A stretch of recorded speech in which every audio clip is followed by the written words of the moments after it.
আসসালামু আলাইকুম। কেমন আছেন সবাই? আশা করছি ভালো আছেন। আলহামদুলিল্লাহ আমিও ভালো আছি। তো আজকে আপনাদের সাথে নিয়ে আসলাম আমাদের বিক্রমপুর মুন্সিগঞ্জের ঐতিহ্যবাহী খাবার বউয়া ভর্তা, তাও আবার পাটায় মেখে খাচ্ছি।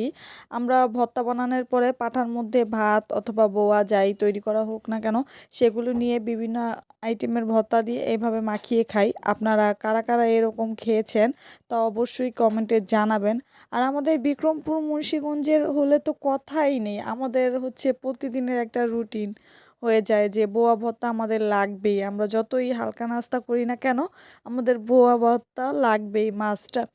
তো এখানে পাটার মধ্যে বিভিন্ন আইটেমের ভর্তা দিয়ে মাখিয়ে খাচ্ছি, হাতে নিয়ে তুলে তুলে আবার দেখাচ্ছিও আপনাদেরকে। আপনারা যারা অন্য ডিস্ট্রিক্টের আছেন তারাও কি এভাবে পাটার মধ্যে ভর্তা বানানোর পরে মেখে খান?